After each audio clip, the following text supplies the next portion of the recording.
ମାନେ ତମ ସମସ୍ତଙ୍କୁ ମୁଁ ସ୍ୱାଗତ କରୁଛି ମୋ ୟୁଟ୍ୟୁବ ଚ୍ୟାନେଲ ତ +2 ସେକେଣ୍ଡ ନା ତମର ତପସ୍ୱିନୀ ପତ୍ରର ଏମସିକ୍ୟୁ ତ ସବୁ ଏମସିକ୍ୟୁ ତ ଏମସିକ୍ୟୁ 2 ଏଥର ଏମସିକ୍ୟୁ 2 ଆଲୋଚନା କରିବା ପିଲାମାନେ ତ ଚାଲ ଆମେ ଷ୍ଟାର୍ଟ କରିବା ଭିଡ଼ିଓ ଦେଖିବା ପୂର୍ବରୁ ଚ୍ୟାନେଲ ନଥିଲେ ସବସ୍କ୍ରାଇବ କରିଦବ ବେଲ ଆଇକନକୁ ଦବାଇ ଦବ ନୂଆ ନୂଆ ନୋଟିଫିକେସନ ପାଇଁ ଲାଇକ୍ ସେୟାର କରିଦବ। ତ କଣ ଦେଲା ତପସ୍ୱିନୀ ପତ୍ରର ଏମସିକ୍ୟୁ କ୍ୱେଶ୍ଚନ ଗଙ୍ଗାଧର ମେହେର ଲେଖିଛନ୍ତି ଗଙ୍ଗାଧର ମେହେର।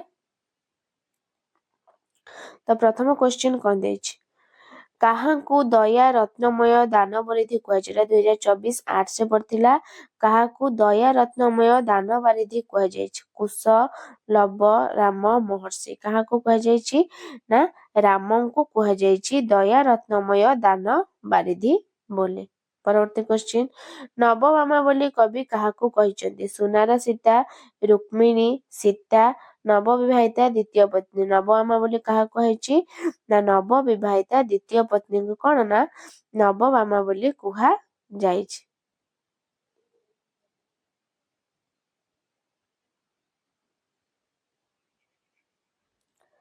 ତ ନେକ୍ସଟ କ୍ୱେଶ୍ଚନ ଦେଖିବା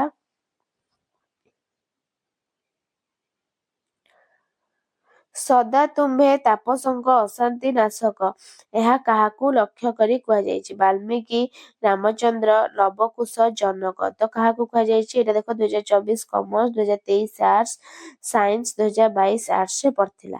ତ ସଦା ତୁମ୍ଭେ ତାପସଙ୍କ ଅଶାନ୍ତି ନାଶକ ଏହା କାହାକୁ ଉପଲକ୍ଷ୍ୟ କରି କୁହାଯାଇଛି? ବାଲ୍ମୀକି, ରାମଚନ୍ଦ୍ର, ଲବକୁଶ, ଜନକ। କାହାକୁ ନା ରାମଚନ୍ଦ୍ର। କାହାକୁ ନା ରାମଚନ୍ଦ୍ରଙ୍କୁ କୁହାଯାଇଛି।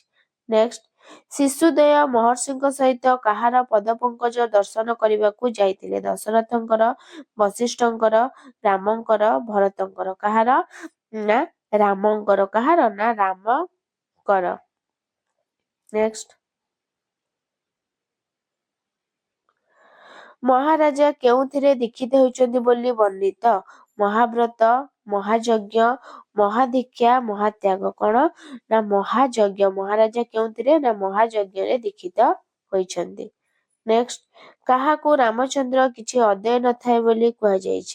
ତାପସଙ୍କୁ, ତପସ୍ୱିନୀଙ୍କୁ, ପ୍ରଜାଙ୍କୁ, ମୁନିମାନଙ୍କୁ। କାହାକୁ ପିଲାମାନେ ନା ତାପସଙ୍କୁ କିଛି ଅଦେୟ ନଥାଏ। କଣ ନା ତାପସଙ୍କୁ ରାମଚନ୍ଦ୍ରଙ୍କ କିଛି ଅଦେୟ ନଥାଏ ବୋଲି କୁହାଯାଇଛି।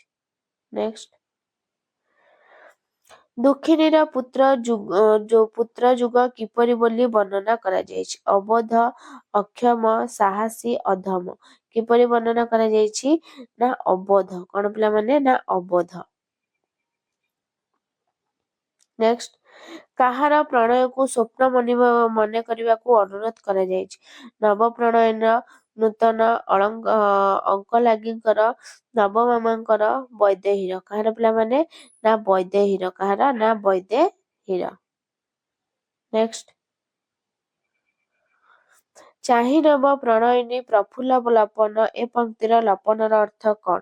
ମୁହଁ, ହାତ, ହସ ନା ଆଖି। କଣ ହବ ନା ହବ ମୁହଁ। କଣ ନା ଚାହିଁ ନବ ପ୍ରଣୟନ ମାନେ ସେ ଚାହିଁଛନ୍ତି ତାଙ୍କ ପ୍ରଫୁଲ୍ଲ ଲପନ ମାନେ ମୁହଁକୁ ସେ ଚାହିଁଛନ୍ତି।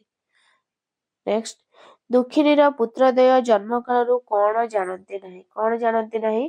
ମାତୃସ୍ନେହ, ସ୍ନେହ, ରାଜ୍ୟଭୋଗ, ଭାତୃସ୍ନେହ, ପିତୃ ଅନୁରାଗ। କଣ ଦୁଃଖିନ ପୁତ୍ରଦ୍ୱୟ ଜନ୍ମ କାଳରୁ ଜାଣନ୍ତି ନାହିଁ ନା ପିତୃ ଅନୁରାଗ। କଣ ନା ପିତୃ ଅନୁରାଗ ଜାଣନ୍ତି ନାହିଁ। ନେକ୍ସଟ ଦାନବାରିଧି ବୋଲି ସୀତା କାହାକୁ ସମ୍ବୋଧନ କରିଛନ୍ତି? ରାମଚନ୍ଦ୍ର, ବାଲ୍ମୀକି, ତପସ୍ୱୀ, ଲବକୁଶ। କାହାକୁ ଚାହିଁଛନ୍ତି ନା ରାମଚନ୍ଦ୍ର। ଦାନବାରିଧି ବୋଲି ରାମଚନ୍ଦ୍ରଙ୍କୁ ସମ୍ବୋଧନ କରିଛନ୍ତି। ନେକ୍ସଟ କଣ ଶୁଣି ସୀତାଙ୍କର ହୃଦୟ ହାଣି ହୋଇ ଯାଉଥିଲା? କଣ ଶୁଣି? ଶିଶୁଦ୍ୱୟଙ୍କ କ୍ରନ୍ଦନ, ରାମଚନ୍ଦ୍ରଙ୍କ ଗତ ଦୁଃଖର କାହାଣୀ, ଜନକଙ୍କ ଅସୁସ୍ଥତା, ରାମଚନ୍ଦ୍ରଙ୍କ ଅଶ୍ୱମେଧ ଯଜ୍ଞ। କଣ ପିଲାମାନେ ନା ଯୋଉ ରାମଚନ୍ଦ୍ରଙ୍କ ଗତ ଦୁଃଖର କାହାଣୀ। ରାମଚନ୍ଦ୍ରଙ୍କ କଣ ନା ଗତ ଦୁଃଖର କାହାଣୀ। ନେକ୍ସଟ ତରୁଲତାଗଣ କଣ ଶୁଣି ଅଥୟ ହୁଅନ୍ତି? ସୀତାଙ୍କ କ୍ରନ୍ଦନ, ଲବକୁଶଙ୍କ ରାମାୟଣ ଗାନ, ଋଷିଙ୍କର ଓଁକାର ଧ୍ୱନି, ଋଷିମାନଙ୍କର ବେଦ ଧ୍ୱନି। କଣ ହେଇଯିବ ନା ତରୁଲତାଗଣ ଲବକୁଶଙ୍କ ରାମାୟଣ ଗାନ ଶୁଣି। ନେକ୍ସଟ ଅଶେଷ ରତନ ଧନ କ୍ଷମ ବସ୍ତ୍ରମାନ ଏ ଉକ୍ତିରେ କ୍ଷମ ବସ୍ତ୍ରର ଅର୍ଥ କଣ? ଉତ୍ତମ ବସ୍ତ୍ର, ମୂଲ୍ୟବାନ ବସ୍ତ୍ର, ଅମ୍ଳାନ ବସ୍ତ୍ର, ପାଟ ବସ୍ତ୍ର। ତ ଅଶେଷ ରତନ ଧର୍ମ କ୍ଷମ ବସ୍ତ୍ରମାନ ଏ ଉକ୍ତିର କ୍ଷମ ବସ୍ତ୍ରର ଅର୍ଥ କଣ? କଣ ନା ପାଟ ବସ୍ତ୍ର। ନେକ୍ସଟ କେଉଁମାନେ ଯଜ୍ଞଶାଳାରେ ସିଦ୍ଧ କାମ ହେବ ବୋଲି କୁହାଯାଇଛି? ଜନ ସମୁଦାୟ, କାମୀ ସମୁଦାୟ, ଅର୍ଥୀ ସମୁଦାୟ, ମାନି ସମୁଦାୟ। କଣ ହବ ପିଲାମାନେ? ନା ହେଇଯିବ ଅର୍ଥୀ ସମୁଦାୟ। କଣ ନା ଅର୍ଥୀ ସମୁଦାୟ। ନେକ୍ସଟ ନବପ୍ରଣୟନଙ୍କ ପ୍ରଫୁଲ୍ଲ ବଦନ ଚାହିଁ ବୈଦେହୀଙ୍କ କେଉଁ କଥାକୁ ସ୍ୱପ୍ନପ୍ରାୟ ମଣିବାକୁ କୁହାଯାଇଛି? ନିର୍ବାସନ, ସ୍ନାନିଧ୍ୟ, ପ୍ରଣୟ, ସ୍ମୃତି। କଣ ହବ? ନା ପ୍ରଣୟ। କଣ ନା ପ୍ରଣୟ।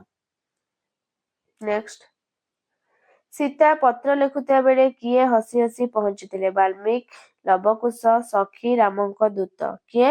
ନା ଲବକୁଶ। ନେକ୍ସଟ ସୀତାଙ୍କ ପୁତ୍ରଦ୍ୱୟ କିପରି ଜନନୀଙ୍କ ଜୀବନ କନ୍ଦାଉଥିଲେ? ପରସ୍ପର ମଧ୍ୟରେ କଳହ କରି, ବୀଣା ସହାୟକରେ ରାମାୟଣ ଗାନ କରି, ରାମଚନ୍ଦ୍ରଙ୍କ କଥା ମନେ ପକାଇ, ପିତାଙ୍କ ପରିଚୟ ପଚାରି। କିପରି? ନା ବୀଣା ସହାୟକରେ ରାମାୟଣ ଗାନ କରି।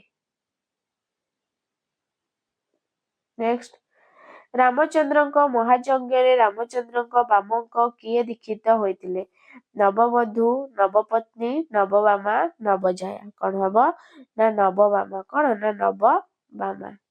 ନେକ୍ସଟ ଗତ ଦୁଃଖର କାହାଣୀ କିଏ ଶୁଣାଇବେ ବୋଲି କୁହାଯାଇଛି? ବାଲ୍ମୀକି, ସୀତା, ଶିଶୁଦ୍ୱୟ, ଆଶ୍ରମବାସୀ। କିଏ?